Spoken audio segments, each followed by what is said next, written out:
নমস্কার বন্ধুরা, গল্পকথক তিতির চ্যানেলে আজ শুরু করছি শ্রী বিভূতিভূষণ মুখোপাধ্যায় রচিত স্বর্গাদপি গরীয়সী।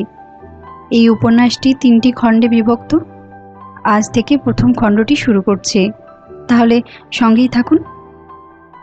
প্রথম খণ্ড, প্রথম পর্যায়। কি জানি কেন কাজ করিতে করিতে হঠাৎ শৈলেন কেমন একটু অন্যমনস্ক হইয়া পড়িয়াছে। সব ব্যবধান বৈষম্য মিটিয়া গিয়াছে, স্থান কাল এমনকি পাত্রেরও। দেখিতেছে তাহার ললাট একটি শিশুকন্যা চরণে লুণ্ঠিত, আলতা পরা, পদ্মকরুকের মতো দুখানি পেলব চরণ। চারিপাশে আরও কত শত কিসব স্পষ্ট হইয়া উঠিতেছে। গোল পাতায় ছাওয়া চারখানি ঘর, মাঝখানে ভিজা ভিজা কালচে মাটির একটা উঠান, একপাশে তুলসী মঞ্চ, তাহার উপরটা ঢাকিয়া একটা কৃষ্ণচূড়ার গাছ, সদর দিকে সিঁড়ি দিয়া নামিয়ায় একটা অপ্রশস্ত গ্রাম্য পথ, তার একদিকে ঝুড়িনামা বটের নিচে ধর্ম ঠাকুরের মন্দির, একদিকে মোড় ঘুরিয়ায় পাঁচুর মায়ের মুরগির দোকান। পাঁচুর মাকেও দেখা যায়, নথে অনন্তই আর ঠেকারে জলজলে মানুষটি। খিড়কির দিকে উঠানটা আস্তে আস্তে ঢালু হইয়া গিয়া মন্থর গতি কানা নদীর সঙ্গে মিলাইয়া গিয়াছে। সঙ্গে সঙ্গে কঞ্চির বেড়ার উপর ভর করিয়া সাথীর মতোই দুই পাশ দিয়া নামিয়া গেছে পুষ্পিত লতার ঝাড়। বন্য তেলাকুচাও আছে, যত্ন করিয়া আজ্জান অপরিচিতও আছে। একদিকে একটা শিউলি ফুলের গাছ, কতকটা অসময় হইলেও তলায় অল্প ফুল বিছানো। গন্ধ পাইতেছে শৈলেন, অস্পষ্ট, কিন্তু ভুল হইবার নয়। সমস্ত মনটাকে যেন ভরিয়া তুলিতেছে। শুধু বর্ণগন্ধই নয়, পাশেই কাদের বাড়িতে একটি ক্ষুদিত গাভী হাম্বা রব করিয়া উঠিল। কে তাকে লক্ষ্য করিয়া বলিল, থাম, এবার হাতের পাটটুকু সেরে, আর তর শোয় না ওর। পরিষ্কার করিয়া নিকোনো শিউলি গাছের তলায় খানিকটা জায়গা ইটের বেড়া দিয়ে ঘেরা, তাহার মধ্যে নানা আকারের খোলামকুচি, একটা ভাঙা কলসের কানা, গোটা কতক ইতুর ভাঁড়, একটা ভাঙা হাতার টুকরা, একটা ছোট বটি, সব যত্ন করিয়া সাজানো। শিশুটি এই গৃহস্থালির কর্ত্রী। একদিকে একখানি ইট পাতা, তাহার উপর একটি হাত ভাঙা মাটির পুতুল শোহানো রইয়াছে। ইটটি দোলনা, পালঙ্ক হইতেও বাধা নাই। পুতুলটি কর্ত্রীর শিশুপুত্র। ছেলে যে ঘুমাইয়া আছে এমন নয়, অত্যন্ত বায়না ধরিয়াছে। মা বেশ বিব্রত। ওপাশের একটি ঘরের দাওয়া থেকে ডাক পড়িল, গিরি, খাবি আয়, রাখ তোর পুতুল খেলা এখন। মেয়েটি গৃহস্থালির ব্যস্ততার মধ্যে ঘুরিয়া দাঁড়াইল। গৃহিণীপনার অভিনয়ে মুখখানি রাঙা হইয়া গেছে। সেই রাঙা মুখের ওপর, টুকটুকে ঠোঁটের মাঝখানটিতে কম্পমান নোলকের ওপর, ছোট্ট শাড়িখানির রাঙা পাড়ের ওপর গাছের ফাঁক দিয়া দীপ্ত রৌদ্রের আলোক আসিয়া পড়িয়াছে। পূর্ণ শৈশবের উপর স্বর্গের পরশ। গাছের তলাটি হঠাৎ যেন কেমন ঝলমল হইয়া উঠিল। শৈলেন কালের ব্যবধান থেকে দেখিতেছে স্বর্গের ছবি। দাওয়া থেকে কিন্তু যিনি ডাক দিলেন তাহার মেজাজ ছবি দেখার মতো অনুকূল নয়। বেশ ঝাঁঝিয়াই বলিতেছেন, বলি খেতে হবে না, ওই আদারে খেলা নিয়ে থাকলেই চলবে। কি বাই বাপু, পুতুল খেলা তো কেউ কখনো করেনি। আয়, এলি না নামবো? দেখো মেয়ের চেহারা, দুপুরে রোদ্দুরে মুখ একেবারে সিঁদুরপন্ন হয়ে উঠেছে। মেয়েটি অগ্রসর হইতেছিল, আবার ব্যাকুলভাবে একবার ফিরিয়া পুতুলটির পানে চাহিল। তাহার পর আবার মায়ের প্রাণে মিনতি নেত্রী চাহিয়া বলিল, যাচ্ছি মা গো, একটুখানি রোসো, একটুখানি। যাইতেছিল মায়ের আহ্বানে, মায়ের কথাতেই তাহার বাধা পড়িল। দুপুরের রোদে যদি তাহার নিজের মুখ সিঁদুরবর্ণ হইয়া থাকে, তো তাহার ছেলেরও তো ওই অবস্থায় হওয়ার কথা। পোড়ামাটির পুতুলে সিঁদুরবর্ণ কল্পনা করিতে অসুবিধাও হইল না। গিরিবালা গিয়া পুতুলটিকে বুকে চাপিয়া লইল। তাহার পর আরম্ভ হইল বিনাইয়া বিনাইয়া নানান রকম আলাপ অনুযোগ। অবাধ্য ছেলে, কথা শোনে না, শুধু দৌরাত্ম্য করিয়া বেড়ানো। রোদ নাই, বৃষ্টি নাই, মুখখানা যে একেবারে সিঁদুরবর্ণ হইয়া গেছে। হুঁশ আছে সেদিকে ছেলের? মা একলা মানুষ, কত দিকে যে দেখবে। এমন সময় আসল মায়ের আর একটা উগ্রতর ধমক আসিল। নকল মাকে চলিয়া যাইতে হইল। ছেলেটিকে অবশ্য কাখে করিয়া লইয়া আসিল। প্রথম কারণ, কচি ছেলে, তাই ক্রন্দমান, বায়না ধরিয়াছে। তাহাকে একা ফেলিয়া আহার করিতে বসা চিরাচরিত মাতৃধর্মের বিরোধী। দ্বিতীয়ত, এক সে ভিন্ন দুই বাড়ি শিশু মহলে কেউই স্থায়ীভাবে বিশ্বাস করে না যে ওটি একটি মানব শিশু। সুতরাং ওর প্রতি সবারই পুতুলের লোভ আছে। একটা গোটা ছেলের উপর যে দরদ থাকা দরকার তাহা নাই। ওই হাত ভাঙার ব্যাপারটাই ধরা যাক। মা অবশ্য ওটাকে ছেলের দোষীপনা নিদর্শন করিয়া লইয়া তাহার মানবত্বের প্রমাণ পাকা করিয়া লইয়াছে, কিন্তু ভিতরের কথা এই যে তাহার অলক্ষিতে কোন অদরদির হাতে ওটি নিছক মাটির পুতুলের মতোই নড়াচড়া খাইয়াছিল বলিয়া ওরই দুর্গতি। মতের মধ্যে যেখানে এতটা প্রভেদ, সেখানে ছেলেকে টাঙাইয়া লইয়া যাওয়া ছাড়া উপায় কি? মুখে বিপর্যস্ত মায়ের বিরক্তি ও ব্যাকুলতার ভাবটুকু ফুটাইয়া গিরিবালা রান্নাঘরের দাওয়ায় আসিয়া উঠিল। ছোট ভাই হরিচরণ নিতান্তই ছোট, খাইতেছিল। উৎসাহ ভরে প্রশ্ন করিল, তোর ছেলেকে ভাত খাওয়াবি দিদি? দিদি চক্ষু কপালে তুলিয়া বলিল, চুপ কর হরু, ও কি ভাত খেতে পারে কখনো? হরিচরণের বিশ্বাসটা সত্য আর মিথ্যার মধ্যে দোলে। দিদিকে ছেলে কোলে আর সব মায়ের মতোই ভারমন্থন গতিতে আসিতে দেখিয়া আশা করিয়াছিল পুতুলের মুখে সত্যকার অন্ন দেওয়ার মতো পরম বিস্ময়কর ঘটনাটা প্রত্যক্ষ করিবে। দিদির কথায় নিরাশ এবং একটু লজ্জিত হইয়া প্রশ্ন করিল, মুখ নেই না রে? দিদি পীড়ায় বসিতে বসিতে বলিল, না মুখ নেই। তোর বুদ্ধি শুদ্ধি কবে হবে বল দেখিনি হরু? মুখ নেই তো বেঁচে আছে কি করে? এতে অকাট্য যুক্তি, তাই বুদ্ধি সম্বন্ধে খোঁচা আছে। হরু আর কোনো উচ্চবাচ্য না করিয়া ঘাড় হেট করিয়া আহার করিতে লাগিল। গিরিবালা থেবড়ি খাইয়া বসিয়াছে। ছেলে কোলে করিয়া মায়েরা সাধারণত যেমন বসে, মুখে গ্রাস তুলিয়া হাঁটু দুলাইয়া দুলাইয়া ছেলেকে শান্ত করিবার চেষ্টা করিতেছে। সমস্ত ব্যাপারটিতে সত্যির রূপ আবার এমন স্পষ্ট হইয়া উঠিতেছে যে হরুর পক্ষে আগ্রহ চাপিয়া রাখা ক্রমেই কষ্টকর হইয়া উঠিল। দুই একবার কোলের পুতুলটার পানে আড়চোখে চাহিল, তাহার পর পূর্বের প্রসঙ্গ ধরিয়া প্রশ্ন করিয়া ফেলিল, তবে কেন খেতে পারে না রে দিদি? দিদি দুরন্ত ছেলের মাথায় বা হাতে মৃদু আঘাত করিয়া বলিল, ওর কি বয়স হয়েছে এখনো ভাত খাবার? চোখ নেই, দেখতে পাচ্ছিস না? হরু পুতুলটার দিকে একদৃষ্টে খানিকক্ষণ চাহিয়া রহিল। বয়সের কি লক্ষণ আবিষ্কার করিল সেই জানে। বলিল, খোকার মতন না রে? দিদি হঠাৎ একটু অন্যমনস্ক হইয়া গিয়াছিল। ভাইয়ের মন্তব্যের কোনো উত্তর না দিয়া ঘাড়টা একটু তাহার দিকে বাড়াইয়া অপেক্ষাকৃত চাপা কণ্ঠে বলিল, দুটি ভাত তোর পাতে তুলে দিচ্ছি, মাকে বলে দিবি না তো? খোকার সমস্ত পাট আমার পড়ে রয়েছে ওদিকে।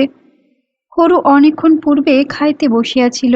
পেটে বিশেষ জায়গা ছিল না এমন নয়, তা ভিন্ন শুধু ভাতের এমন কিছু একটা মোহও নাই।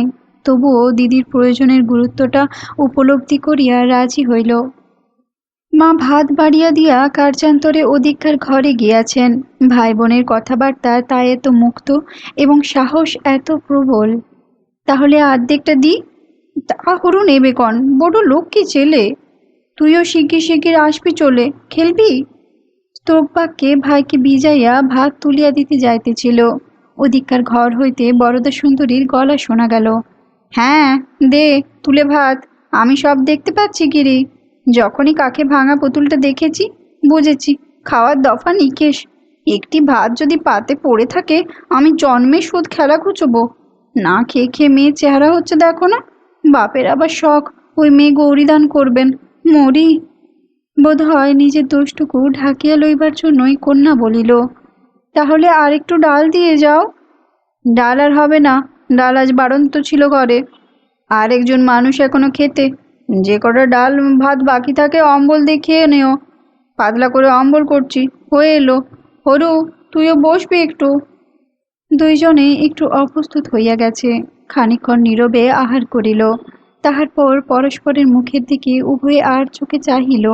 বার দুয়েক এরূপ চাওয়ার পর দুটি মুখেই একটু করিয়া অর্থপূর্ণ হাসি ফুটিয়া মায়ের বকুনির গ্লানিটা ধুইয়া দিল। আবার উভয়ের মাঝে পুতুলটা আসিয়া পড়িল। ভাই বলিল, তোর ছেলে চুপ করেছে বুঝি? দিদি পা নাড়াটা বন্ধ করিয়াছিল।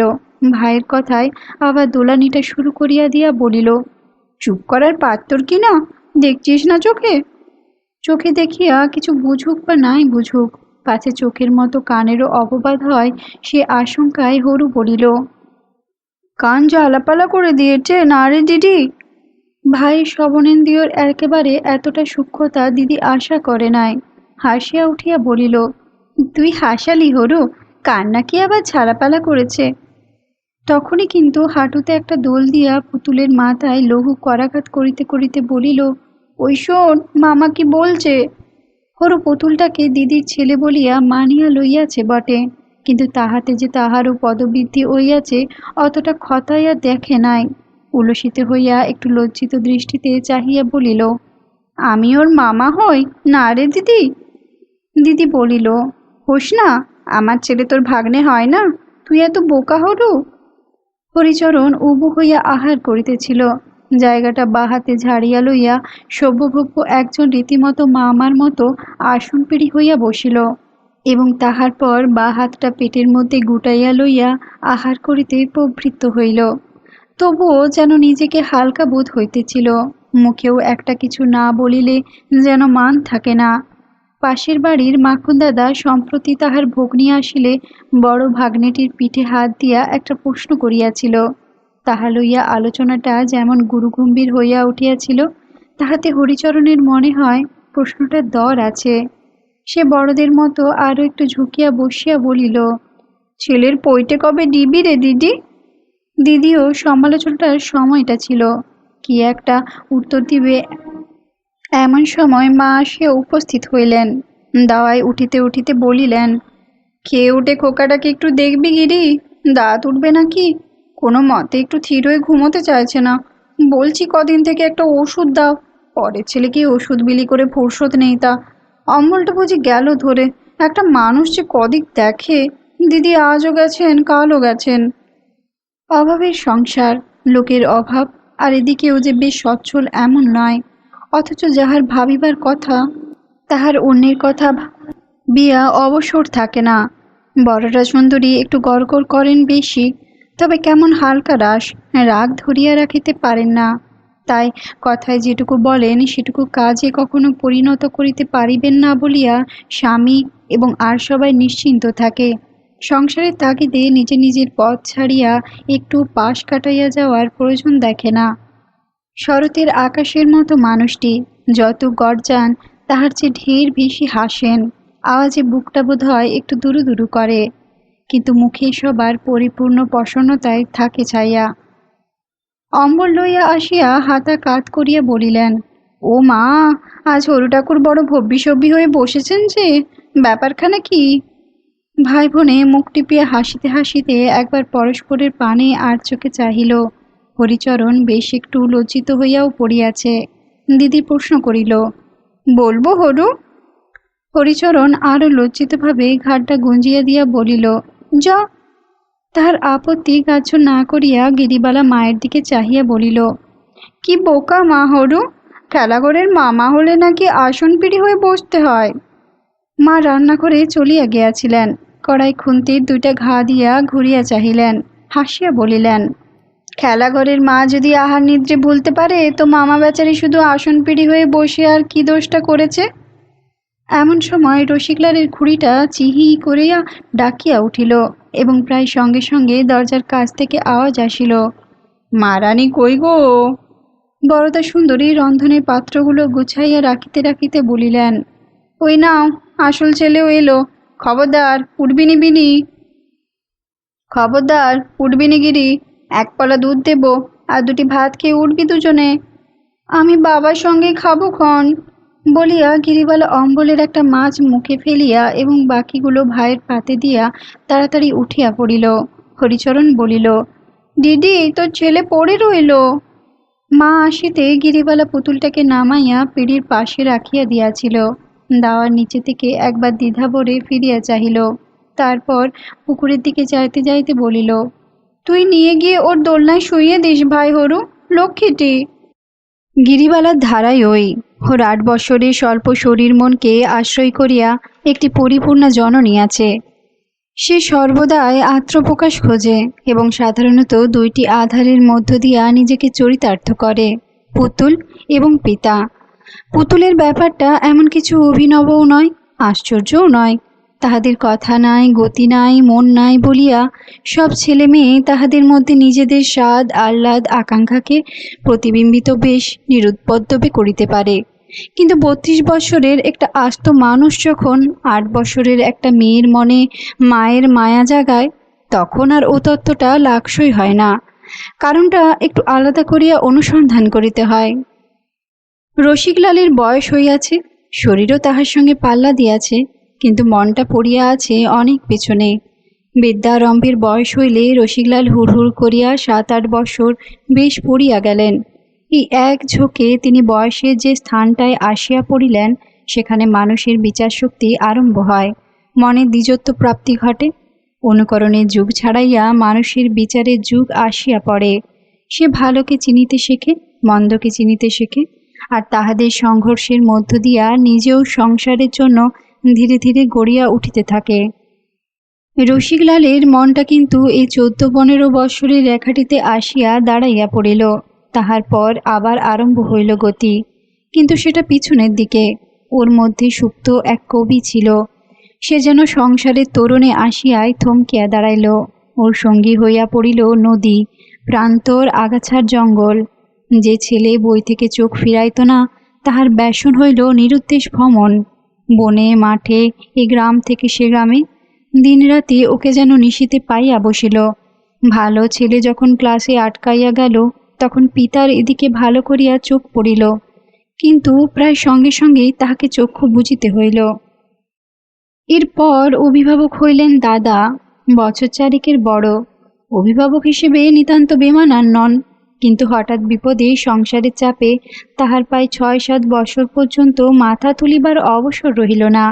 এই 6-7 বৎসরের পূর্ণ স্বরাজে রসিকলাল কবে বৈটয়ের পাট একেবারে উঠাইয়া প্রকৃতির অবাধ মুক্তির মধ্যে আসিয়া দাঁড়াইলেন, অর্থাৎ জীবনের এই গঠনের সময় উনি এমন সব সহচরদের মধ্যে কাটাইলেন, যাহারা দুহাত তুলিয়া উহাকে শুধু দিল দেশহীন প্রীতি আর অপরিমেয় আনন্দ। শত্রুতা করিল আর কি, কেননা প্রীতি আর আনন্দের অতিরিক্ত যে আরও কিছু আছে। প্রতি পদে সংসারকে যাহা বিষাইয়া তোলে, সেসবের আর সন্ধান পাইতে দিল না। মোটা ভাত আর মোটা কাপড়ের যখন পাকাপাকি একরকম একটা ব্যবস্থা হইল, জ্যেষ্ঠের হুঁশ হইল এদিকে একটা বিশেষ প্রয়োজনীয় কাজ বাকি হইয়া গেছে। একদিন কনিষ্ঠকে ডাকিয়া কহিলেন, এবারে একটা বিয়ে থা করে সংসারী হতে হবে তো। কনিষ্ঠ নতশিরে নীরব হইয়া রহিলেন। বইপত্র চুলোয় দিয়ে টোটো করে ঘুরে বেড়ালি, সংসার পাতলে তার একটা সংস্থান করতে হবে তো। আর শুনলাম নাকি পদ্য লিখছিস। মস্ত বড় একটা সংস্থানের গোড়াপত্তন হইয়াছে ভাবিয়া ভাই মুখটা আরো নিচু করিয়া লইয়া একটু উৎসাহ ভরেই কহিলেন, চেষ্টা করি মাঝে মাঝে। ওই হলো, সেও তো কম দোষের কথা নয়। খুন ডাকাতির চেষ্টা করলেও দ্বীপান্তর হয়। খাতাটা তোর বৌদিকে দিয়ে দিস, খোকার দুধ জাল দেবার জন্য বিচুলিগুলো নষ্ট করে। মুখের দিকে চাহিয়া আকাশ পাতাল কি চিন্তা করিলেন খানিকক্ষণ। তাহার পর প্রস্তাবটা যেন ভাইয়ের চেহারা, স্বভাব, বিদ্যাবুদ্ধি সব জিনিসের সঙ্গে খাপে খাপে মিলিয়া গিয়াছে, এইভাবে বলিয়া উঠিলেন, হয়েছে, হোমিওপ্যাথি পড়বি? ভাই মাথা নাড়িয়া সম্মতি জানাইলেন। জ্যেষ্ঠ নিজের ব্যবস্থায় হৃষ্টচিষ্টে বলিলেন, ওই ভালো, তোর ধাতে সইবে। এদিকে যেমন চেরা ফাড়া নেই, তেমনি আবার কবিরাজির পঞ্চতিক্ত কটু ভাষায় কি গোগুরোর বিষ, এসবেরও বালাই নেই। চিনিতে মোটা আর নিরীহ জিনিস, লাগলো লাগলো, না লাগলো সবই আচ্ছা। বেশ, তুই যা, করছি ব্যবস্থা। বছর 3 কলিকাতায় থাকিয়া হোমিওপ্যাথি শিখিতে যে সময়টা গেল, তাহারই মধ্যে দিন 7 মতো একবার আসিয়া রসিকলাল বরদা সুন্দরীকে বিবাহ করিয়া গেলেন। বুদ্ধিমান ছেলে, তাই কলিকাতায় গিয়া বুদ্ধিটা একটু মাজা ঘষা হইল। শিক্ষা হইয়া রসিকলাল গ্রামে আসিয়া বসিলেন। ক্রমে অল্প অল্প করিয়া ডাক হইতে লাগিল। নতুন কাজের উদ্দীপনার মধ্যে তিনি জীবনকে নতুনভাবে পাইলেন। চিকিৎসায় সমস্ত প্রাণ মন ঢালিয়া দিলেন। রোগ সারিতে লাগিল, এবং সম্ভবত সস্তা ঔষধ বলিয়া যে পয়সাটা নিম্ন শ্রেণীর লোকেদের মধ্যে আরম্ভ হইয়াছিল, সেটা মধ্যবিত্তদের স্তর পর্যন্ত ঠেলিয়া উঠিল। দূর গ্রাম পর্যন্ত পাল্লা দিতে হয়। জ্যেষ্ঠ কি উপায় করিবেন ভাবিতেছেন। এমন সময় রসিকলালের চিকিৎসাধীনেই বুড়ো নবীন শাহ মারা গেল। নবীন একটা ফগরে ঘুড়ির পিঠে এক হাটে মালপত্র কিনিয়া অন্য হাটে বেচিত, হিসেবি লোক। এই করিয়া নিঃসারে বেশ 2 পয়সা করিতেছিল। তবে অন্যদিকে যে হিসেবের ভুল হইয়া যাইতেছে, ভদ্রচিত বয়সের গণ্ডি পাড়াইয়া একমাত্র উত্তরিকাধিকারী নাতিটিকে যে চটাইয়া তুলিতেছে, সেদিকে খেয়াল করে নাই। নিবারণের ঘুড়ি লইয়া হাটে হাটে ঘোরার না ছিল উৎসাহ, না ছিল প্রয়োজন। নবীন যেদিন মারা গেল, তাহার 2 দিন পরে আসিয়া কৃতজ্ঞ চিত্তে মুখটা খুব বিষণ্ণ করিয়া রসিকলালকে বলিল, দাদা ঠাকুরের মেহনতের জন্য আমি আর কি দেব? এই ঘুড়িটা রইল। ঠাকুরদা বড় ভালোবাসতো, তবু মনে হবে বামুনের দানা পানি খাচ্ছে। সময় হলে বাচ্চাটা আশটাও দেবে, আর ঠাকুরদাকে দিয়ে এসেছে বরাবর। গ্রামের লোক একটু আলগাভাবে ইংরেজি ও বাংলা অর্থ একত্র করিয়া ব্যাপারটার নামকরণ করিল নিবারণের হর্ষস্বর্গ। নিজের উপার্জিত ঘুড়ির পিঠে চড়িয়া রসিকলাল প্রসাদ জমাইয়া চলিলেন। সঙ্গে তাকে তারুনাপিতের ছেড়ে হারান। ছোড়াটা সেই কুল পালানোর যুগ থেকেই কি করিয়া রসিকলালের অনুগত হইয়া পড়িয়াছিল। ঘুড়ির পাশে পাশে ওষুধের বাক্সটা হাতে ঝুলাইয়া বা কাঁধে বসাইয়া লইয়া চলে। রসিক যখন ভিতরে রোগী দেখেন, সে বাহিরে 5 জন জুটাইয়া ঘুড়ির আর মনিবের বড়াই করিয়া আসর জমায়। বাড়িতে আসিয়া ঘুড়িটার ঘাস কাটে, পরিচয় দেয় ডাক্তার ঠাকুরের কম্পাউন্ডার। যখন বড়াই করিবার লোক পায় না, মাথা দুলাইয়া দুলাইয়া ঔষধের বাক্স বা হাতের কাছে যাহা কিছুই পায়, তাহার উপর তবলার বোল তোলে। হাত যশে ঘুড়িতে আর হারানাপাতে পশার জমিয়া উঠিল বটে, কিন্তু পয়সা জমিল না। পয়সা করিতে হইলে চিকিৎসকের মাঝখানটিতে একটি সতর্ক হিসাব নবিশ থাকা দরকার। রসিকলালের সেই আসন জুড়িয়া বসিয়া রহিল কবি। নবীনের অত বড় পয়মন্ত কারবার ঘুড়ি আসিয়াও কোনো পরিবর্তন ঘটাইতে পারিল না। পয়সাহীন পসারের একটা মোটা ইঙ্গিত দেওয়া রহিল, ব্যাপারটা আরো পরে পরিষ্কার হইবে। রসিকলালের নিয়ম হইতেছে, বাহিরে আসিয়া মেয়েকে ডাকিয়া একটা সাড়া দেন, ভিতরের ভাবগতিকটা আগে একবার বুঝিয়া লন, তাহার পরে প্রবেশ করেন। সব সময় যে প্রবেশ করেনি এমনও নয়। গিরিবালা তাড়াতাড়ি গোটা 2 কুলকুচা করিয়া লইল। হাতের এঁটো খানিকটা জলে ধুইয়া, খানিকটা কাপড়ে মুছিয়া বাহিরে ছুটিয়া গেল এবং বাপের হাঁটু 2টা জড়াইয়া ধরিয়া মুখে চোখ তুলিয়া হাসি ভরা আবদারের সুরে বলিল, এনেছো বাবা, দাও। রসিকলাল হাসি মুখে একটু ঝুঁকিয়া কন্যাকে আদর করিতে যাইতেছিলেন, হাতটা আলগা হইয়া গেল। নিষ্প্রভ মুখে বলিলেন, ওই রে, আজও গেছি ভুলে, রমেশের দোকানের ওদিকে যাওয়া হয়নি কি না? কন্যা অভিমানে ঠোঁট 2টি জড়ো করিয়া মুখটা ঘুরাইয়া লইল, বলিল, যাও রোজই। ওই রে, আজও ভুলে গেলাম। হারানে, তোকেও তো বলে দিয়েছিলাম। হারান ঘুড়িটাকে বাঁধিয়া খাঁটি সহিসের পদ্ধতিতে হিস হিস শব্দ করিয়া দলাই মলাই শুরু করিয়া দিয়াছিল। ঘাটটা বাঁকাইয়া বলিল, দাঁড়াও ঠাকরুন, এক যা ঘুড়ি নিয়ে পড়েছি, ফুরসত হলে তো তোমার পুতুলের কথা ভাববে হারানে। আর তাছাড়া পুতুলের জন্য তো করি চাই, রমেশ ঠাকুর তো পুতুলের দান সত্য কুলে। রসিকলাল ধমক দিয়া উঠিতে মুখটা ঘুরাইয়া লইয়া আবার হিসিস করিয়া আওয়াজ শুরু করিয়া দিল। গিরিবালার মুখের ভাবও বদলাইয়া গেল। চোখ 2টা বড় বড় করিয়া মাথাটা একটু নাড়িয়া চাপা কণ্ঠে প্রশ্ন করিল, আজও কিছু পাওনি বাবা? রসিকলাল তাচ্ছিল্যের সহিত বলিলেন, না, পাইনি। বেলা দুপুর পর্যন্ত অমন অমনি ঘুরে বেড়াবার পাত্তর কিনা আমি? আজ যার নাম 3-3টে টাকার হিল্লে করে তবে রসিক পাড়ুর যে বাড়ি ফিরেছে, যা খরচ হয়ে গেছে তার ধরলামই না। মেয়ের চোখ 2টা আপনা আপনি পকেটের উপর গিয়া পড়িতে বলিলেন, কাছে নেই, কিন্তু সে কাছে থাকারই সামিল। পাছে সর্বজ্ঞ হারান আবার ফোড়ন দেয় সেই ভয়ে বলিলেন, চল না গিরি ভেতরে, সব বলছি কিনা। গিরিবালা আর অভিমানিনী কন্যা নয়, এক নিমেষেই অনুকম্পাময়ী মায়ের পদবীতে উঠিয়া গেছে। সেই মায়ের, যার অদৃষ্টলিপি এই যে দুর্বল সন্তানকে চারিদিকে লাঞ্ছনা থেকে ক্রমাগতই আগলিয়া ফিরিতে হইবে। রসিকলাল অগ্রসর হইতেই একটু পট আটকানো গোছের করিয়া দাঁড়াইল। একবার হারানের পানে চাহিয়া বলিল, বাবা শোনো। পিতাপুত্রীর মধ্যে এ ধরনের আলাপ প্রায় প্রতিদিনের ব্যাপার। রসিকলাল বেগ একটু উৎসুকভাবে মুখটা নামাইয়া রইলেন। গিরিবালা হারানকে এড়াইয়া চাপা গলায় বলিল, আজ কিছু পয়সা আনোনি বাবা? ডাল বাড়ন্ত যে, সকালবেলা থেকে মা গড়গড় করছেন। রসিকলাল ধীরে ধীরে সোজা হইয়া দাঁড়াইয়া মাথাটা চুলকাইতে লাগিলেন। কন্যা আবার সেই রকম স্বরে প্রশ্ন করিল, তোমায় নাকি 3 দিন থেকে বলেছেন বাবা? রসিকলালের যেন হঠাৎ করিয়া মনে পড়িয়া গেল, ভিতরে শুনিলেও ক্ষতি নাই এরকম সহজভাবে, বরং কতকটা গলা চড়াইয়াই বলিলেন, আর ডাল আনতে হবে সে তো আজ 3 দিন থেকে ওই বেটা নাপ্তের পোকে বলছি। আর তা।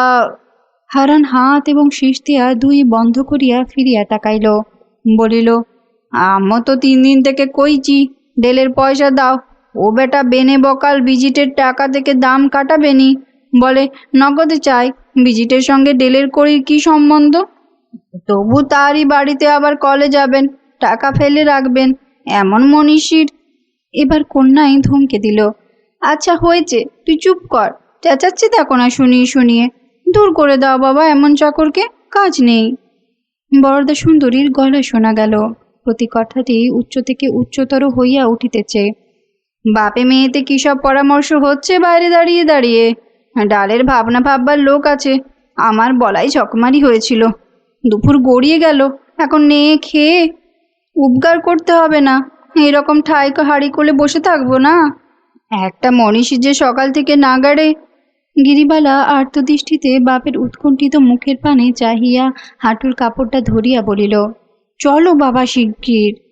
বরদা সুন্দরী রান্নাঘরের দাওয়ায় আসিয়া দাঁড়াইয়াছিলেন, সুরটা আরও চড়াইতে যাইতেছিলেন, কিন্তু শঙ্কিত মেয়ের আড়ালে ততোধিক শঙ্কিত বাপকে নত শিরে প্রবেশ করিতে দেখিয়া আর গাম্ভীর্য রক্ষা করিতে পারিলেন না। হাসিয়া ফেলিয়া বলিলেন, মরি ঢুকলেন দেখো না মায়ে বয়ে, কচি ছেলেও অমন করে মায়ের আড়াল খোঁজে না। বরদা সুন্দরীর সংসারের ধারাই এই। এক কথাতেই থমথমে ভাবটা কাটিয়া গেল। রসিকলাল পাশ কাটাইয়া চলিয়া না গিয়া দাঁড়াইয়া পড়িলেন, হাসিয়া বলিলেন, কচি ছেলেদের যে একটা মস্ত সুবিধে, বাপ মায়ের চোখ রাঙাবার মানুষটিকে তখনও হেসে হাঁড়িস করে না তো। রঙ্গ রাখো, যেন চোখ রাঙিয়েই রয়েছি, তবে একথাও বলবো, অষ্টপর একজন চোখ রাঙাবার মানুষ কাছে থাকলেই তুমি থাকতে ভালো, তোমার দরকার ছিল সেটা। বলিয়া রান্নাঘরে চলিয়া গেলেন। সেখান থেকেই বলিলেন, চট করে তেল মেখে নাও, ভাত বাড়ি, বকে মানুষ সোয়াদ করে। একবার আরশিটা সামনে ধরো না গিরি, দেখ না কি চেহারা হয়েছে। ঘরে আসিয়াছে, মেয়ে বাপের বায়ের সামনে খড়ম জোড়াটা রাখিয়া জুতা খুঁড়িতে খুঁড়িতে একবার মুখের পানে চাহিল, ঠোঁট দুইটির ওপর নলক তুলাইয়া বলিল, সত্যি বাবা, কি যে চেহারা হয়েছে তোমার, মুখের দিকে চাওয়া যায় না। রসিকলাল জামার বোতাম খুলিতে খুলিতে বলিলেন, না ওদিকে সামলালাম তো মায়ের মুখ ভার, ও তবু মুখের পানে চাইতে পেরেছিল, হাজারো পরই তো। মা আর চাইতেন পাচ্ছেন না, তাই তো বলি। মা আবার নিমেষে মেয়ে হইয়া গেল, হাসিয়া লজ্জিত চকিতে দৃষ্টিতে বাপের মুখের পানে একবার চাহিয়া বলিল, যা। ওইটুকু শরীরের মধ্যে কেমন করিয়া যেন দুটিতে মিশিয়া গিয়াছে। যে মেয়ে ভাবিকালে মা হইবে, আর যে মা অতীতকালে একসময় মেয়ে ছিল, নাকের নলকটির মতোই যেন সোনায় মুক্তায় জড়িত হইয়া মনের কোথায় দোল খাইতেছে। সেবা আরম্ভ হইল। কোট গেঞ্জি র্যাপার একবার তাড়াতাড়ি আলনায় রাখিয়া দিয়া তেল গামছা আনিয়া দেওয়া, ওদিকে তেল মাখা চলিল, এদিকে ছাড়া কাপড় চোপড় গোছানো চলিল, সঙ্গে সঙ্গে রাজ্যের গল্প, হুকুম, সলা পরামর্শ। ওই যা, অশ্বত্থামায় নমা বলে মাটিতে তেল ছিটুলে না তো বাবা? তুমি কেমন রোজই ভুলে যাও, পুতুল আনিতেও ভুলে যাও, তেল ছিটোতেও ভুলো। যাকগে পুতুল, ঘরে ডাল বারণ তো। কি বলো বাবা, আমি কি পুতুলের কথা মনে করে বসে আছি? বলে কাজ থেকেই ফুরসত নেই। আজও বাড়ির চিলের ছাদ থেকে নন্তি টাকার করে মোমের পুতুলটা দেখালে, তাই মনে পড়ে গেল, নয়তো বলে কাজ থেকেই ফুরসত নেই। মা বেচারি একলা পড়ে গেছেন, খোকার দৌড়াত্তি। জ্যাঠাইমশাই কবে আসবেন বাবা? পুতুরানির কথা আমি জিজ্ঞেসও করছি না, তিনি তো মামার বাড়ির মানুষই হয়ে গেছেন। আমরা গরিব, আমাদের এই বাড়ি ভালো। কি বলো বাবা?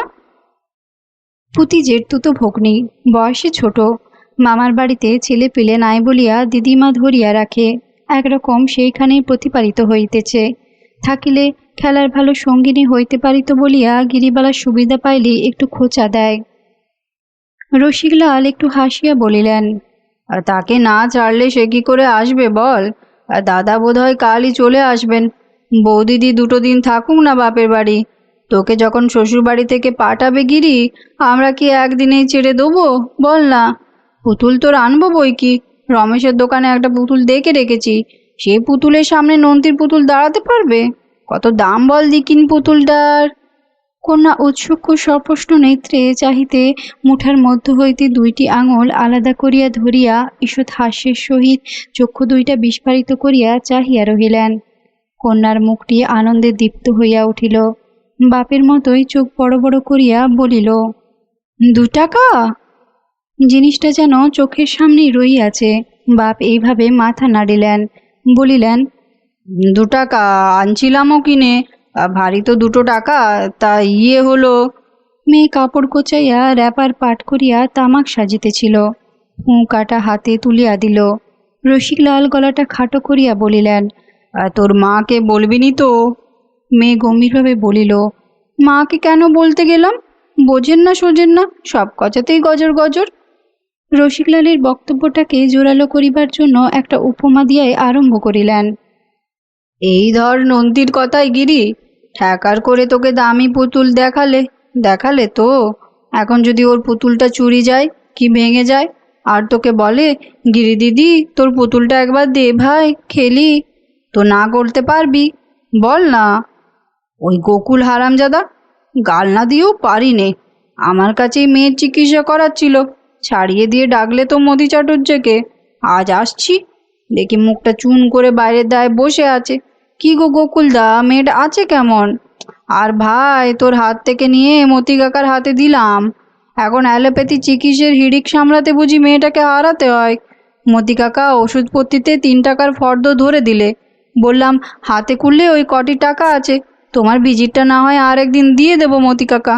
পরের ডাকে একসঙ্গে 4টে টাকা। কোনো মতে শুনলে না। বলে বড় খরচের টানাটানিতে আছি, আজকাল কলও নেই তেমন, হ্যান ত্যান 7-17। তার হাতে 2টি টাকা তুলে দিয়ে আকাশ পাতাল ভাবছি কোথা থেকে ওষুধ আনাই, কি করেই বা 2টো বেদানা কমলা লেবু জোগাড় করি। একটা মেয়ে ঢুকছে গিরি, আর সেসব পুরনো কথা মনে করে রাখতে পারবি? মেয়ে তো সবারই সমান। হ্যাঁ গো গিরি, তুই বল না। তার উপর আবার আমার গলা শুনে গোকুলদার বউ ঘোমটা টেনে দোরগোড়ায় এসে দাঁড়ালো। মায়ের প্রাণ, পেয়েছিলাম গোটা কতক টাকা আজ। সামন্তর ওখানে 8 আনা, আর চকরের ওখানে 8 আনা, ওদিকে দাসুপুরের ওখানে 2 টাকা, আর শেখেদের বাড়ি। বরদা সুন্দরী দুধটুকু জাল দিয়া লইতেছিলেন। তাগাদা দিলেন, তোমাদের হলো গা গল্প শেষ? রসিকলাল বলিলেন, তুমি বারো না, একটা ডুব দেওয়া বই তো নয়। গিরি তামাকটা সেজে হাতের সামনে ধরলে নেহাত। গিরিবালা একটু অন্যমনস্ক হইয়া গিয়াছিল। সমস্ত বর্ণনাটির মধ্যে একটি চিত্র তাহার মনে যেন গাঁথিয়া বসিয়া গিয়াছিল। গোকুলদার বউ ঘোমটা টেনে দোরগোড়ায় এসে মুখটি নিচু করে দাঁড়ালো। মায়ের প্রাণ, এই বাপেরই মেয়ে তো। তাহার উপর বিষাদে আনন্দে গৌরবে অভিমানে বিশ্বের যত মা সবাই যেন ওর 8 বছরের দেহটিতে ভিড় করিয়া জড়ো হইয়াছে। ব্যথিত কণ্ঠে বলিল, আহা, ভালো হয়ে যাক না বাবা, পুতুল নাকি পালিয়ে যাচ্ছে, কি বলো বাবা? আহা, তা নয় তো। আর ও টাকা আমার যাবে ভেবেছিস নাকি? এই দেখো, তোকে আসল কথাটাই বলতে ভুলে বসে আছি। আজ কোথা গেছিলাম বল দেখিনি? বরদা সুন্দরী তাগাদা আসিল, কই ভাত যে বেড়ে ফেললাম। কথাটা মিথ্যে জানিয়াও মিথ্যা বলিয়া গ্রহণ করিবার সাহস হইল না। রসিকলাল হুঁকা রাখিয়া গামছাটা কাঁধে ফেলিয়া তাড়াতাড়ি বাহির হইয়া গেলেন। আহারে বসিলে বরদা সুন্দরী বলিলেন, আজ বড় দেরি করে ফেলেছ, খুব দূরে গেছিলে নিশ্চয়ই? পয়সার সঙ্গে সম্পর্ক নেই। শরীর কালো করে অত দূরে যাবার কি দরকার বাপু? কন্যা বলিল, কোথায় যে গেছিলে বাজ বাবা, তখন বলতে বলতে নাইতে চলে গেলে। রসিকলালের হাতটা যেন থামিয়া যাইবার উপক্রম হইল। কন্যাকে বারণ করিয়া দেওয়া হয় নাই। সে যে পারিবে এই কথাটা তিনি বরাবর আশঙ্কা করিতেছিলেন, আর উপায় নাই দেখিয়া বলিলেন, হ্যাঁ গেছিলাম বই কি। মাঝের পাড়ার হঠাৎ অখিলদার সঙ্গে দেখা, আমিও যাব না, সেও ছাড়বে না। স্ত্রী ও কন্যা প্রায় একসঙ্গে বলিয়া উঠিল, গেছিলে নাকি শিমুরে? গেছিলে নাকি মামার বাড়ি বাবা? রসিকলাল একবার কাশিয়া যেন কেন কলিত কণ্ঠেই পড়িল। আর না গিয়েই উপায় ছিল নাকি? অখিলদা ছাড়াবার পাত্তর কি না? আর গোটা 2-1 টাকা পেয়েছিলাম, আর খরচ হয়ে গেল। কুটুম বাড়ি তো আর খালি হাতে যাওয়া যায় না। মেয়ে আবার যাহাতে কিছু না বলিয়া বসে, সেজন্য একবার চকিতে তাহার পানে চাহিয়া লইলেন। বরদা সুন্দরী প্রসন্নভাবেই, বরং একটু গর্বের সহিতই বলিলেন, তা খরচ হয়েছে, বেশ হয়েছে। আর জামাই ডাক্তারি করছে, 2 টাকার মিষ্টি নিয়ে গেছো তো আর কি অন্যায় করেছো? আর তবে 1 টাকা হলেও নিন্দে হতো না। তা যাকগে, মা কেমন আছেন? পিসিমা, দাদা, বিকাশ, মেজদি, বৌদি, বর্দি? আর বর্দি এদিকে আর এসেছিলেন? রসিকলাল বলিলেন, আছে ভালোই সব। আর শাশুড়ি ঠাকুরুন বাপের বাড়ি গেছেন, কাল পরশু নাগাদ ফিরবেন। আর না, বর্দি আর আসতে পারেন না, তার নাকি আবার ঝঞ্ঝাট বেড়ে গেছে। এরা সব আমায় কোনো মতেই ছাড়বেন না। বললেন, আর চৌধুরীদের ওখানে বাস হচ্ছে, গোপালুরের যাত্রা এসেছে, দেখে যাও। আর বললাম। বরদা সুন্দরী বলিলেন, দেখে এলে তো পারতে একটা রাত, অত করে বললে যখন, হারানকে দিয়ে বলে পাঠাতে। রসিকলাল যেন ভয়ে ভয়ে পা টিপিয়া টিপিয়া অগ্রসর হইতেছেন। গিরিবালা শিশু হইলেও যেখানে বাপের চরিত্র সম্বন্ধে অভিজ্ঞতার কথা, সেখানে পাকা গৃহিণী। বাকি টাকার কথা যে গোপন করিতে হইবে, সেটা সে বুঝিয়া গিয়াছে। কিন্তু তার মনে হইতেছিল ও রহস্য ছাড়া আরও কিছু আছে যেন, যেটা প্রকাশ হইয়া যাহাতে না পড়ে। বাবা যেন সেটুকু বাঁচাইয়া বাঁচাইয়া চলিতেছেন। নয়তো সবই তো ভালো কথা, মিষ্টি পর্যন্ত লইয়া গেছেন শ্বশুরবাড়ি, অথচ বাপের কথার যেন বাঁধনই নাই। কেমন যেন একটা সন্ত্রস্ত ভাব ভিতরে ভিতরে। গিরিবালা সতর্কভাবে চুপ করিয়া বসিয়া রহিল। বরদা সুন্দরী কথায় রসিকলাল যেন ওরই মধ্যে উৎসাহ পাইলেন। বলিলেন, দাদা নেই, থাকবো আর কি করে? তবে বলে এলাম, দাদা বৌদি এসে এলেই গিরি আর সাতুকে নিয়ে যাব। যাবি নাকি গিরি? গিরিবালা রহস্যের সমাধানে অন্যমনস্ক হইয়া আছে। ঘাটটা ঈষৎ নাড়িয়া সম্মতি জানাইল। বরদা সুন্দরী বলিলেন, তা বেশ করেছ, যাবে ওরা। আহা, এখানে দেখতে পায় না ওসব, যাবে না? তাহার পর তাহার স্বরটাও যেন একটু জড়িত হইয়া গেল। বলিলেন, হ্যাঁ গা, একটা কথা জিজ্ঞাসা করব। আচ্ছা থাক, আগে খেয়ে নাও। রসিকলালের মুখটা শুকাইয়া গেল, হাতটাও বন্ধ হইয়া গেল, যেন এতক্ষণ যাহা আশঙ্কা করিতেছিলেন তাহাই আসিয়া পড়িল শেষ পর্যন্ত। একটা ঢোক গিলিয়া বলিলেন, কি বলোই না? সঙ্গে সঙ্গে যেন বিপদরার সম্মুখীন হইবার নেশা চাপিয়া গেল। হাত গুটাইয়া লইয়া একটু হাসিবার চেষ্টা করিয়া লইয়া বলিলেন, আর না বলো, নইলে আমি হাত গুটিয়ে বসলাম। বরদাসুন্দরী যেন আরো গুটাইয়া গেলেন। নিজের বাপের বাড়ির কথা, স্বামীকে মনে হয় সেখানে তাহার পক্ষেও কুটুম। 2-1 বার চোখ তুলিবার চেষ্টা করিয়া মুখটা নিচু করিয়াই বলিলেন, গেলে না খাওয়ার সময় তারা খেতে বললেন না? পিসিমা রয়েছেন, মেজদি রয়েছেন, বৌদি রয়েছে, মানে এক সূর্যিতে। বামনকে 2 বার খেতে নেই কিনা, তাই জিজ্ঞাসা করছি। মন থেকে মস্ত বড় একটা বোঝা নামিয়ে যাওয়ায় রসিকলাল হালকাভাবে হাসিয়া উঠিলেন। বলিলেন, এই কথা? আমি মনে করি না জানি কত বড় একটা কথা বলবে, তারা জামাইকে ভাত দেবে। শুনে রাখ কিরি, তোর গর্ভধারিণীর বুদ্ধির কথা, সেখানে গিয়ে বলবি। শ্বশুরবাড়ির কথাটা একেবারে গোপন করিবার অভিপ্রায়ে রসিকলাল ক্ষুধা না থাকিলেও আহারে বসিয়াছিলেন। এখন লুচি খাওয়ার উপরই জোর দিয়া কথাটা সামলাইয়া লইলেন। বলিলেন, তাড়াতাড়ি হলেও তারা লুচি আর আগডম বাগডম কিসব করেছিল। আর দিনের বেলা 2টি ভাত না চাপা দিলে কি চলে? আর তাই মনে করলাম 1 মুঠো ভাত খেয়ে নি। এরপর কথা বেশ সহজভাবে চলিল অনেকক্ষণ। ভাড়াটা যেন কাটিয়া গেছে। 3 জনে বেশ প্রাণ খুলিয়া যোগদান করিলেন। হরিচরণের ঝোঁকটা ঘড়ির দিকে বেশি।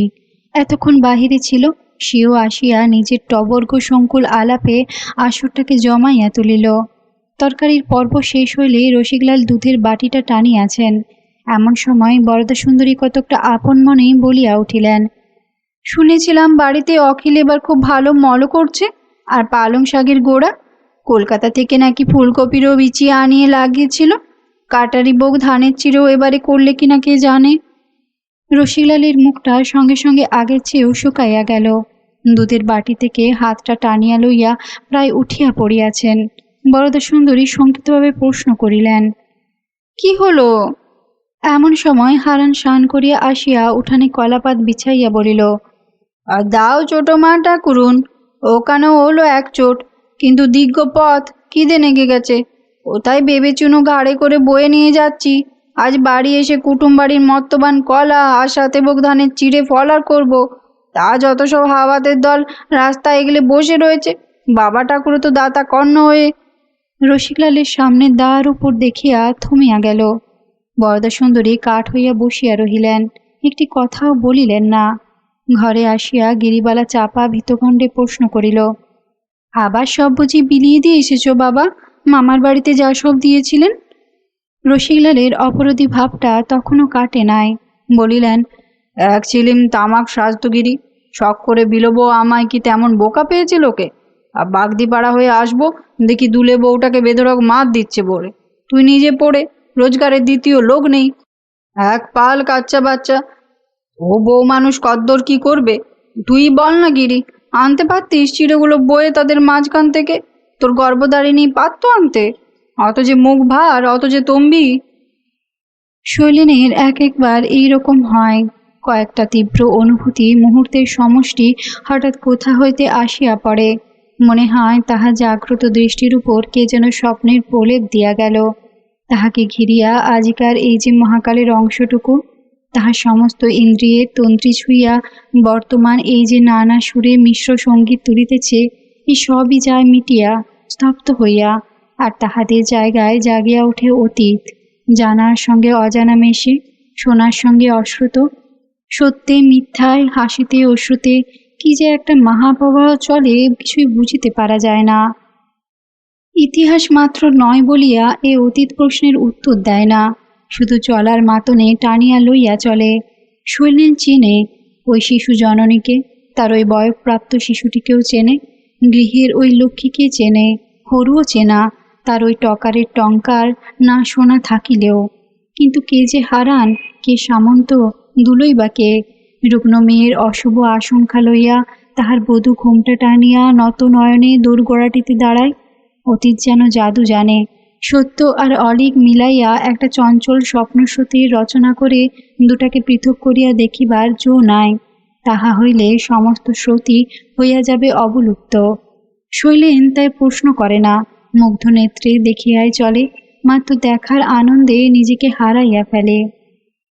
সেই মেয়েটি শিউলি গাছের তলায় ভাঙা পুতুলের ওপর জননীর করুণ দৃষ্টি মিলে যে দাঁড়াইয়াছিল, মায়ের গঞ্জনার ভয়ে বাপকে যে ছেলের মতোই আড়াল করিয়া উঠানে আসিয়া দাঁড়াইল, শ্বশুরবাড়ির সওগাত বিলাইয়া বাপ যাহার অনুকম্পায় ভরা চোখ দুটির উপর দৃষ্টি রাখিয়া প্রশ্ন করিল, তুই বল না গিরি, আনতে পারতিস চিড়েগুলো বয়ে তাদের মাঝখান থেকে?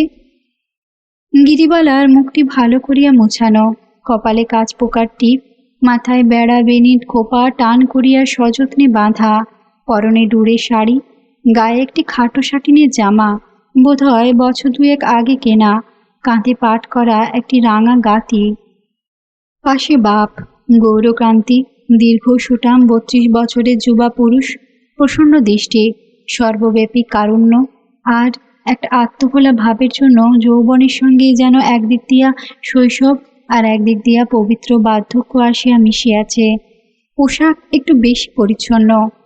পিছনে হারান, মাথায় একটা বেতের ঝুড়ি, তাহার একদিকে 2টা লাউ, গোটা কতক চালতা আর কিছু করম চা, অন্য পাশে একটা ন্যাকড়ায় বাঁধা কয়েক রকম বড়ি, কিছু পাঁপড় আর খানিকটা নতুন গুড়, অন্য একটু পুটিরিতে কিছু কদমা আর নতুন গুড়ের মুরকি। হারানের ভাবটা বেশ প্রসন্ন নয়, যেন কতকটা জাতিচ্যুত। তাহার মাথায় বহিবার উপযুক্ত জিনিস ওষুধের বাক্সটা। সে যখন পা ফেলে কম্পাউন্ডারের দর্পে, অন্তত তাড়াতাড়ি গ্রামটা ছাড়াইয়া গেলে যেন এই লজ্জার হাত থেকে রক্ষা পায়। ভাবটা কতকটা এই রকম। কাল সন্ধ্যার সময় হঠাৎ দাদা বৌদিদি আসিয়া উপস্থিত হইলেন। দাদা 4 দিন ছিলেন না, আজ ডাল বাড়ন্ত গেছে। কাল সন্ধ্যা পর্যন্ত আরও কত কি যে বাড়ন্তের খবর পাওয়া যাইবে বলা যায় না। এই 4টে দিনের উপার্জনের হিসাব দাদাকে দিতে হইবে। আর বিপদ এই, বহুদিন পরে কপাল দোষে এই 4টা দিনে বেশি উপার্জন হইয়াছে, কিন্তু একটি পয়সা বাড়িতে আসে নাই। এ অবস্থায় মানে মানে সরিয়া পড়াই ভালো। রসিকলাল কন্যাকে সামনে আগাইয়া দিলেন, বলিলেন, গিরি, তোর জ্যাঠামশাইকে বল সিমুরে যাওয়ার কথা। রাস ফুরিয়ে গেলে আর যাবি কি করে? বলবি বড় দিদিমা মাথার দিব্যি দিয়ে বলে পাঠিয়েছে বাবাকে দিয়ে। আর সত্যি দিয়েছিল মাথার দিব্যি, আর কাজে চাপে ভুলে গিয়েছিলাম। এই এক্ষুনি আমার হঠাৎ মনে পড়লো। আমায় জিজ্ঞেস করলে বলবি আমিও বলবো। যা, রাজি কর গিয়ে। রাত্রিটা খানিকটা চিনি বাদশাগার দোকান, খানিকটা ভবনাথের বৈঠকখানা এই করিয়া কাটাইয়া দিলেন। ভাই ক্লান্ত হইয়া আসিয়াছিলেন। সকাল সকাল আহার করিয়া শয্যা গ্রহণ করিলে রসিকলাল সন্তর্পণে আসিয়া নিজের ঘরে প্রবেশ করিলেন। গিরিবালা জাগিয়াছিল, চুপি চুপি খবর দিল, রাজি করেছি বাবা জ্যাঠামশাইকে, কাল বিকেলে যাব আমরা। সাতু যেতে পারবে না বাবা, নতুন জুতোতে সমস্ত পায়ে ফোসকা পড়ে গেছে। আহা! একটু থামিয়া অল্প একটু ঠোঁট উল্টাইয়া বলিল, দেখলে তো বাবা, আমাদের পুতুরানীর এবারও আশা হলো না, এলে তো যেতে পারতো। রসিকলালের আজ পুতির সম্বন্ধে মেয়ের চিরন্তন নালিশের দিকে মন ছিল না। প্রশ্ন করিলেন, তো জ্যাঠাইমা কোথায়? দাদা ঘুমিয়েছেন? গিরিবালা বলিল, জ্যাঠামশাইকে তো আমি মাথায় হাত বুলিয়ে ঘুম পাড়িয়ে এলাম। জ্যাঠাইমা খোকার কাতায় ফুল তুলছেন রান্নাঘরে বসে, মা রাঁধছেন। আর ডেকে আনতে পারিস তো জ্যাঠাইমাকে। গিরিবালা উঠিয়া দুয়ার পর্যন্ত যাইলে বলিলেন, আর শোন গিরি, তুই তোর গর্ভধারিণের কাছে বসবি একটু ততক্ষণে রান্নাঘরে। বয়তরা সে মানুষ, তাই অন্ধকার রাত্রির। ভাজ বসন্ত কুমারী আসিয়া কহিলেন, কোথায় ছিলে গো ঠাকুর? উনি যে কবার খোঁজ করলেন। হ্যাঁ গা ঠাকুরপো, 2 দিন মানুষটা ছিল না, একেবারে শিবের সংসার করে রেখেছ, কিছু পাওঠাও নেই কদিন। না, তা কি আর পেয়েছি? একটু ফুরসত কলেজে একবার বাজারটা করে আনবো, তার উপায় ছিল না। এমনই কলের হিড়িক, মাগনাতেই বুঝি ঘুরে বেরিয়েছি। আর ছোট বউ বুঝি বাজকানা করে লাগিয়েছে তোমার কাছে। হ্যাঁ, তোমার যে কেন ডাকলাম মনে পড়েছে, 5টা টাকা হাওলাত দিতে পারো? বসন্ত কুমারী ঠোঁটটা উল্টাইয়া বলিলেন, কি যে বলে, তাই খুব মহাজন ধরেছ, আর এত রাত্রিরে হঠাৎ টাকা? ঠাট্টা নয়, দরকার, মোটা সুদ পাবে। দাও, দিয়ে আসি। ভবদাদার বৈঠকখানায় বসে আছে। লোকটা কে? দেবর একটু রাগিয়াই বলিল, ওই তোমাদের মেয়ে মানুষের কেমন একটা রোগ, যদি না আমি বলবে তো 1 প্রহর রাত করে গা ঢাকা দিয়ে আসবে কেন। দাও, তোমার টাকা মারা যাবে না, আমি জামিন রইলাম। অনেক করিয়া 3টি টাকা পাওয়া গেল, আর ছিল না। পরের দিন রসিকলাল দাদা উঠিবার পূর্বেই কলে বাহির হইয়া গেলেন। সিমুরে যাওয়া ঠিক হইয়াছে, একটু সকাল সকালই ফিরিলেন। আরও 3টি টাকার সংস্থান হইয়াছে, 2টি উপার্জন, 1টি কর্য। রাত্রের টাকার সঙ্গে মিলাইয়া দাদার সহিত দেখা করিয়া বলিলেন, গিরি বলছিল ওকে নিয়ে নাকি সিমুরে যেতে বলেছ তুমি। বড় ভাই অন্নদাচরণ একটু রুক্ষ প্রকৃতির লোক, অন্তত বাহিরে তো নিশ্চয়ই। তেল মাখিয়া তামাক খাইতেছিলেন। মাথায় একটা লঘু ঝাঁকানি দিয়া বলিলেন, হবে না যেতে, মা শাশুড়ি নাকি মাথার দিব্যি দিয়েছে। রসিকলাল বলিলেন, মাথার দিব্যি ওদের কথার মাত্রা একটা, কথা হচ্ছে কতগুলো কেস হাতে রয়েছে এই সময় চলে যাওয়া। ভাই সাক্ষাৎ পান নাই বলিয়াই কাল রাত্রি থেকে কথাগুলো জমিয়া আছে। অন্নদাচরণ রাগের চোটে ঘুরিয়া দাঁড়াইলেন, বলিলেন, তোকে যেতে হবে। তিনি যখন দেখতে চেয়েছেন গিরিকে, তখন যেতে হবে তোকে, এই আমার কথা। কেশ? এক ঢঙের কথা শিখেছিস? কি যে হচ্ছে কেশ তা তো দেখি না। ঘরের খেয়ে বনের মোষ তাড়ানো। 2 দিন ছিলাম না, ঘর একেবারে। রসিকলাল রাগের ভান করিয়া বলিলেন, বেশ, যাব। আমার আর কি, পাচ্ছিলাম এই সময়টায় কিছু। ইনফ্লুয়েঞ্জা নেমেছে একটু, 6 টাকা জমেছিল। রাত্রিরে এসে দেখি তুমি ঘুমোচ্ছ, দিতে পারিনি। এই 4 নাও, আর 2 আমি হাতে রাখলাম। যেতেই যখন হবে বলছো। যাত্রার গোছগাছের মধ্যে বসন্ত কুমারী একটু চাপা গলায় অনুরোধ করিলেন, টাকা 3টে দিয়ে দিও ঠাকুরপো, লক্ষ্মীটি। এই যে হাতে ছিল, আসবার সময় মেজো কাকা দিয়েছিলেন। আর ও 3টেও হাওলাত নাকি? না, তোমার যে কি হবে ভেবেই পায় না।